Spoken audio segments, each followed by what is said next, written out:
Keith said something before about how many people are just completely detached from reality.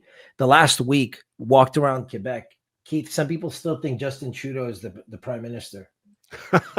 Yeah. I'm not kidding. I believe you. Aren't part of me when I bump into somebody like that, there's a little sliver of me that's actually envious. You know, that's just like, oh, I wish that I actually, didn't know what was really going on and how bad things are for our country. Yeah, I mean, ignorance is bliss, right? Ignorance is bliss. Yeah, there you go. Some people, Yeah, I usually ask people like that, what color is the sky in your world? Yeah. Yeah, I guess it's always best to be the first cow to slaughter, right? Yeah, right. So I have a question, Keith. If you're looking at your numbers, if you combine the Conservative and the Bloc, they beat out, because the NDP has nothing basically at this point, right? If the Bloc and the Conservatives were to join, you're saying that there could be a good argument that the Governor General, with that back and forth, that no, we actually with our alliance would lead, even though marginally. Would it have to be very convincing, or even if it's just a marginal win, would they gain more of the confidence? Like, could two parties decide this over one party that has a bigger chunk, but not if they formed their coalition? So the prime minister is the one that would contact the governor general and say, I'm stepping down, I lost the election. If the prime minister, the sitting prime minister, I'm speaking sort of in an academic sense here.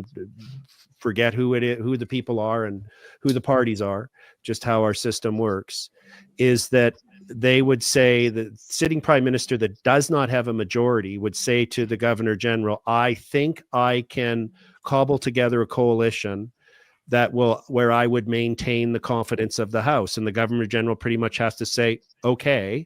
Then there would be a throne speech and there'd be a confidence motion. And if it failed, that there would be an election called, that person would lose, or they would no longer be prime minister for sure. So, so that's how, and in the past, how when it's we've always had, you need someone to concede and someone to declare themselves a winner and everybody to kind of agree. In the absence of that, we default to the governor general and the prime minister calling the shots. And the check and balance is he's got to get the House in, have the House sit, and he can be knocked out if he's full of crap. And Keith, can I ask for a clarification? So, and let's say theoretically the governor general says, okay, Carney, you get the first crack at it. If say 3 weeks later Carney is defeated, the governor general can't just then turn to Pierre and say, okay, you get another crack at it. Like, if you're defeated, do we automatically go to an election, or can the governor general say, okay, well, these guys couldn't govern for 3 weeks, let's have another chance before we go to an election? Or is it a defeated government automatically? Because I mean, that's the scary part, right? Like, we just spent what, $600 million. Somebody has to. The Liberals have no qualms with spending more. If I may, no, it wouldn't go right to an election, because you look at BC a few years ago, where what the Liberals had more, they had a minority, and then the other the opposition parties formed a coalition and then made John Horgan the premier, right? Why don't I do this? Why don't I just turn my camera, my mic off, and get you the answer and come back? Sure. Keith, you'd hopped on a phone call. Care to share what you found out? Yeah, it goes to the question a number of us had. So I reached out to James Manson, and he helped me illuminate this question. So the scenario is, if Carney does not have a majority and takes the view that he can cobble together a coalition, he can go to the governor general, and then he can call the House in session, have his throne speech, and if it's defeated, then that shows he doesn't have the confidence of the House. It would not automatically go to a new election. As James put it, this is where, from all of his research that he had to do in the prorogation case about the roles and powers and the limitations on the Governor General's office, is that she has a sliver of power, as he put it at that point, where she could say to Poilievre, okay, you get a try. And he can see if he can form a coalition.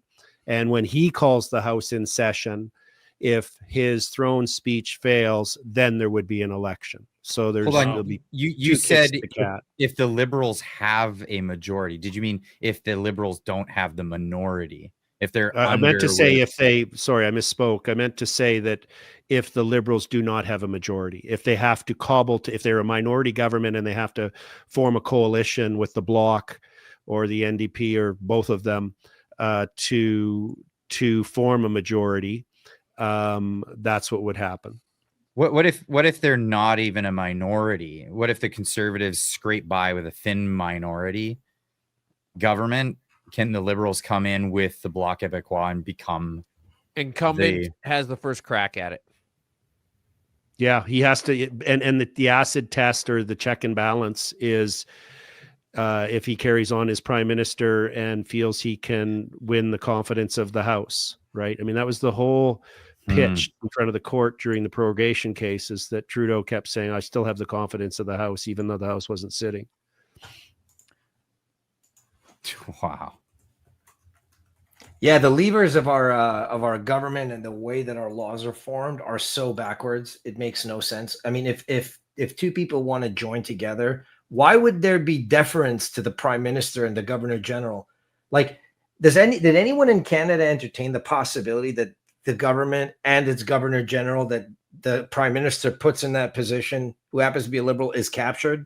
Like, That's literally the point, Vesper. That's why it was designed like this. No, I know that. What I'm asking myself is it's so backwards. And I told Clyde this the other day, like from the first time we ever spoke, we were talking about how the mechanisms are so outdated, and they were based on this honor system.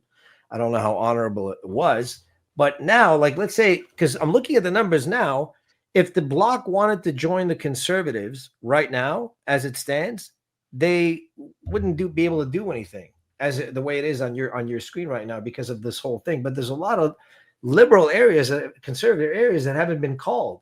What happens when it's like you called it a tie or something close to a tie? Why would I give deference to the prime minister and the governor general?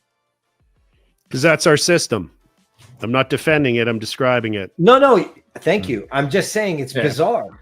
Like, I would have thought that there would have been some other mechanism that would have said, okay, I show no deference. What do we do? Let's go to the House of Commons. Let's have a vote.